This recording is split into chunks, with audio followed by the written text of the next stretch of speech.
నమస్తే అండి. నమస్తే అండి. ఈ శ్రీలక్ష్మి ఒక అరాచక అంటే ఆవిడ చేసిన పనులు చెప్పాలంటే చెప్పడానికే సిగ్గేస్తుంది. ఒక ఆడ ఐఏఎస్ ఆఫీసరు. కానీ గ్రేట్ థింగ్ ఏంటంటే 26 ఇయర్స్కి ఐఏఎస్ అయింది ఆవిడ. ఏజ్ ఆఫ్ 26 ఏజ్లో ఆవిడ చేసిన దోపిడీలు దందాలు జగన్మోహన్ రెడ్డి పాలనలో కానీ అంతకుముందు చేసిన వైఎస్ఆర్ గారి జమానాలో కానీ ఆవిడ చేసిన దోపిడీలు ఇంత అంత కాదు, దారుణం అనమాట. జైలు శిక్ష కూడా అనుభవించారు, జైల్లో నరకయాతన కూడా అనుభవించారు ఆవిడ. అయినా ఆవిడకి ఇంకా సిగ్గు రాలేదు. మళ్ళీ జగన్మోహన్ రెడ్డి పాలనలో అనేక ఆరోపణలు ఆవిడ మీద ఉన్నాయి, దోపిడీ ఆరోపణలు. ఆవిడ అనేక రకాలుగా మైనింగ్లో కానీ వీటిలో కానీ చాలామందికి వైఎస్ఆర్సీపీ నాయకులకి మేళ్లు చేసి వాళ్ళ దగ్గర నుంచి కోట్లు దండుకుంది ఈవిడ. ఈవిడ గురించి మచిలీపట్నంలో ఒక ఇన్సిడెంట్ ఒకటి బయటకు వచ్చింది. ఆవిడ నేటివ్ ఆఫ్ మచిలీపట్నం. మచిలీపట్నం పార్కులో వాళ్ళ నాన్నగారి పేరు ఆయన విగ్రహం పెట్టుకొని ఆవిడ అక్కడ ఆ పార్కుకి ఆ ప్లేస్కి ఆ మొత్తానికి ఎన్టీ రామారావు గారి పేరు ఉండేది. ఒకప్పుడు కృష్ణా జిల్లాలో పుట్టిన ఎన్టీ రామారావు గారి పేరు ఉండేది. ఆయన పేరు తీసేసి ఆయన తండ్రి గారి పేరు పెట్టుకుంది ఆవిడ. అసలు ఈ శ్రీలక్ష్మి గురించి ఏం చెప్తారు మీరు? మీరు అన్నట్టు శ్రీలక్ష్మి గారు అతి చిన్న వయసులో ఐఏఎస్ అయ్యారని ఒకప్పుడు గర్వంగా చెప్పుకునేవాళ్ళు. కానీ ఎంత కష్టపడి చదివినా వాళ్ళు వేసే అడుగులు అనేది వాళ్ళ ప్రవర్తన బట్టి వాళ్ళ విలువని తెలియజేస్తుందంటారు. ఇక్కడ ఎవరైతే ఆ శ్రీలక్ష్మి గారు ఉన్నారో ఒకప్పుడు గొప్పగా చెప్పుకున్నారు, అతి చిన్న వయసులో ఐఏఎస్ అయింది మన తెలుగు అమ్మాయి అని ఈ విధంగా చెప్పుకునేవాళ్ళు. కానీ ఆమె చేసిన కొన్ని తప్పటడుగులు, ఆమె చేసిన చెడు స్నేహం వల్ల ఆమె జీవితం ఎక్కడికి వెళ్ళింది? శ్రీకృష్ణ జన్మస్థానం జైలు వరకు వెళ్ళింది. అంటే ఆమె సంపాదించుకుని కష్టపడిన పేరు ప్రఖ్యాతులన్నీ బూడిదలో పోసిన పన్నీర్లాగా అయిపోయింది. ఎందుకంటే మంచి మార్గం, నువ్వు కష్టపడి చదవడం గొప్ప కాదు, ఆ తర్వాత దాన్ని నిలబెట్టుకోవడం గొప్ప. నువ్వేం చేసావు? ఒకప్పుడు జగన్మోహన్ రెడ్డి మెప్పు కోసం, రాజశేఖర్ రెడ్డి మెప్పు కోసం ఆ రోజు అనేక స్కాముల్లో వాళ్ళతో భాగస్వామ్యమై ఏం వెళ్ళింది? చివరికి జైలుకి వెళ్ళింది. ఆ తర్వాత మళ్ళీ బెయిల్ మీద ఏదో వచ్చింది. ఆ తర్వాత ఆమె రకరకాల రోగాలు వచ్చి అనుభవించింది. అది మనం మాట్లాడకూడదు, ఆ వ్యక్తిగతం అనుభవించారు. ఆ తర్వాత మళ్ళీ జగన్మోహన్ రెడ్డి డిప్యుటేషన్ మీద ఇక్కడికి తీసుకొని చేసుకున్నాడు. తన ఏంటి శ్రీలక్ష్మి గారి మీద అభిమానం కోసమో తన తోడు దొంగనో ఏమో తెలియదు తీసుకొని ఆంధ్రప్రదేశ్లో వేసుకున్నాడు. అక్కడ ఏంటంటే అమరావతి రైతుల విషయంలో మనం చూస్తే అప్పుడు జగన్మోహన్ రెడ్డి వాళ్ళపైన ఉక్కుపాదం మోపింది. ఉక్కుపాదం అంటే ఏంటంటే వాళ్ళు ఏదో తీవ్రవాదులు నేరస్తులు కాదు, వాళ్ళ భూములు ఇచ్చిన దానికి వాళ్ళు శాంతియుతంగా ధర్నాలు చేస్తుంటే జగన్మోహన్ రెడ్డి మాటలు విని వాళ్ళని ఎట్టంటే అటు వేధించింది. అది మాత్రమే కాకుండా మీరు అన్నట్టు ఇప్పుడు మచిలీపట్నంలో నేటివ్ ప్లేస్ అంటే ఇంకా నువ్వు అక్కడ మంచి పని చేయి, అంతేగాని మహానుభావుల పేర్లు తీసి నీ స్వార్థం, నీ తండ్రి పేరు పెట్టుకోవడం అనేది తప్పు. అక్కడ నువ్వు ఒక స్వార్థపరులాగా ఎవరైతే ఉన్నారో శ్రీలక్ష్మి గారు ప్రపంచం చూసింది ఈరోజు ఒక స్వార్థపరులాగా. ఎందుకంటే గతంలో జైలుకి వెళ్ళింది. ఎవరన్నా జైలు నుంచి వచ్చిన తర్వాత మారుతారు, పశ్చాత్తాపం పడతారు. కానీ వీళ్ళు మారకుండా ఇంకా అదే ధోరణిలో వెళ్ళారంటే వీళ్ళ చరిత్ర చూడండి ఎలా ఉందో. ఇంకొకటండి, మీరు ఇక్కడ అన్నారు శ్రీలక్ష్మి గారు ఏం తక్కువ కాదు, యథా రాజా తదా ప్రజ అంటారు.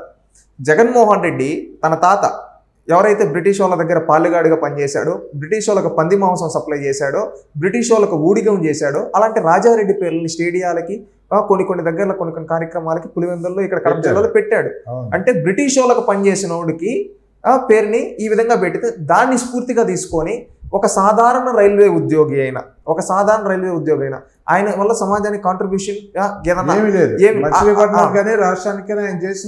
కాంట్రిబ్యూషన్ లేకపోయినా తన తండ్రి అనే ఒక దాంతో పెట్టుకునిందంటే ఆమె ఎంత స్వార్థపరులాలో అర్థమవుతుంది. ఇక్కడ రాజారెడ్డి గారు కూడా దేశం కోసం ఏం చేయాల, ఎవరి కోసం చేశాడు? బ్రిటిష్ వాళ్ళకి ఊడికం చేశాడు. బ్రిటిష్ వాళ్ళు ఎవరు? మనల్ని ఒకప్పుడు దోచుకున్న వాళ్ళు. అలాంటి దోచుకున్న వాళ్ళకి పనిచేసిన వాడు, కుటుంబం నుంచి వచ్చినోడు ఈ రోజు కాలక్రమేణా ప్రజలను మభ్యపెట్టి కొన్ని ఫేక్ ప్రాపగండాస్తో ముఖ్యమంత్రి అయ్యి ఆ బ్రిటిష్ వాళ్ళ కాడకు పనిచేసిన వాడిని పేరు పెట్టాడు. అదే ఊర్లో స్వాతంత్రం కోసం పోరాడిన వాళ్ళు ఎంతో మంది ఉంటారు. వాళ్ళందరినీ పక్కన పెట్టి ఇక్కడ పెట్టారంటే దాని అర్థం ఏంటి? వాళ్ళు ఏం చేస్తున్నారని అర్థం? అంటే చరిత్రను వక్రీకరించి రౌడీల్ని మంచోళ్ళగా చూపిస్తూ ఉన్నారు. ఏంటంటే కాలక్రమేణా ఇదంతా ప్రజలు గ్రహించారు కాబట్టి వాళ్ళని ఓడగొట్టారు. ఈరోజు ఇలాంటివన్నీ బయటపడుతూ ఉన్నాయి. ఇక్కడ చూస్తే ఏంటంటే గతంలో కూడా రాజశేఖర రెడ్డి బుద్ధి కూడా అలాంటిదే లేండి. ఎందుకంటే ఈరోజు జగన్మోహన్ రెడ్డి అనే కాదు, రాజశేఖర రెడ్డి గారి గురించి కూడా మాట్లాడుకోవాలి. గతంలో ఇక్కడ మీరు శంషాబాద్ ఎయిర్పోర్ట్కి ఎన్టీ రామారావు గారు పేరు పెట్టారు. అవును, దాన్ని రాజీవ్ గాంధీ అంటే ఢిల్లీలో మెప్పు కోసం, ఢిల్లీలో సోనియా గాంధీ మెప్పు కోసం రాజశేఖర రెడ్డి ఆ రోజు రాజీవ్ గాంధీ ఇంటర్నేషనల్ ఎయిర్పోర్ట్ అని పేరు మార్చాడు. అది ఎంత పెద్ద తప్పు? దానికి ప్లానింగ్ ఇచ్చింది చంద్రబాబు నాయుడు, నామకరణం చేసింది చంద్రబాబు నాయుడు గారు. కానీ నువ్వు వచ్చి రాజీవ్ గాంధీకి అంటే మన తెలుగుడి పేరుని తీయేసి ఎవరి పేరు పెట్టావు? నీ అధిష్టానం మెప్పు కోసం, అంటే నీ మెప్పు కోసం, అంటే అక్కడ పేరు పెట్టుకో. మళ్ళీ వీళ్ళే అంటారు ఢిల్లీని గలగలలాడించాడు. ఏం ఢిల్లీని గలగల, వాళ్ళ మెప్పు కోసం ఇక్కడ పేర్లు మార్చుకున్నాడు. అది చరిత్ర. రాజశేఖర రెడ్డిది కూడా. జగన్మోహన్ రెడ్డి ఏమో తన తాత రౌడీ బ్రిటిష్ వాళ్ళ దగ్గర ఊడికం చేసుకుని పెట్టుకున్నాడు. వీళ్ళని ఆదర్శంగా తీసుకొని శ్రీలక్ష్మి గారు కూడా వాళ్ళ తండ్రి పేరు పెట్టుకున్నారు. ఒకటి నేను చెప్పేది, శ్రీలక్ష్మి గారికి చేసిన దానికి ఇప్పుడు ఆ నేమ్ ప్లేట్కి ఆ విగ్రహాలకి ఎంత ఖర్చు అయిందో తన శాలరీ నుంచి రికవరీ చేయాలి ఇప్పుడుండే నారాయణ గారు, మంత్రి గారు.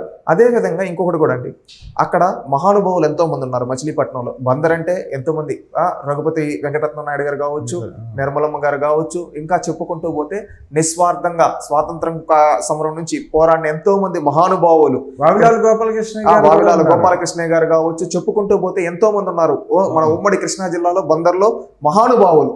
అలాంటి మహానుభావుల పేర్లు పెట్టాలని నేను కోరుకుంటూ ఉన్నాను. ఈ రోజు ఇలాంటి వాళ్ళని దానికి సంబంధించి ఆ నేమ్ పరిచేదానికి ఎంత అయితే అయ్యిందో అదంతా వీళ్ళ జీతాల నుంచి రికవరీ చేయాలి ప్రభుత్వ ఖజానాకని కూడా కోరుకుంటూ ఉన్నాం. రేపు ఇలాంటివి ఎవరైనా తప్పులు చేయాలంటే అధికారులు బుద్ధి వచ్చే విధంగా ఉండాలని చెప్తున్నాం. మహానుభావుల పేర్లు పెట్టండి.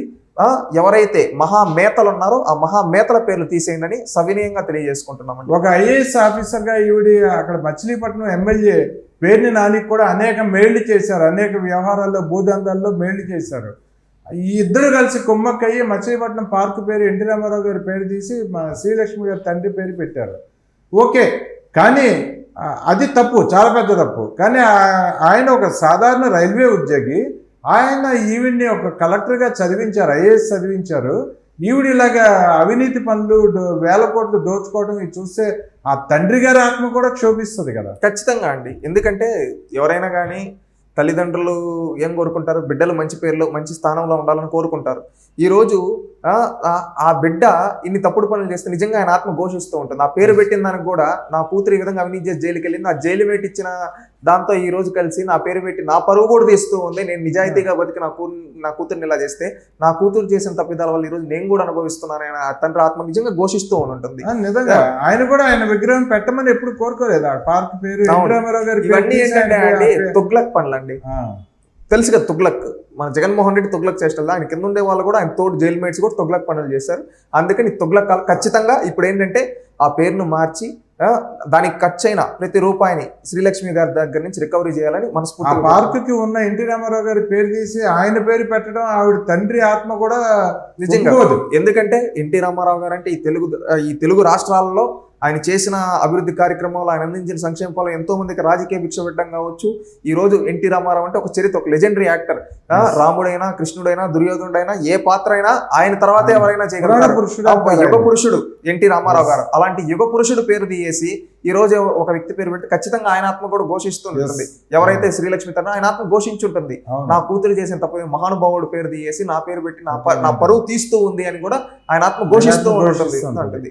అందుకని ఇలాంటి వ్యక్తులను ఏంటంటే నేను చెప్పేది శ్రీలక్ష్మి గారిని కావచ్చు, జగన్మోహన్ రెడ్డి గారు కావచ్చు, వీళ్ళంతా ఏంటంటే చరిత్రను వక్రీకరించాలనుకుంటూ ఉన్నారు.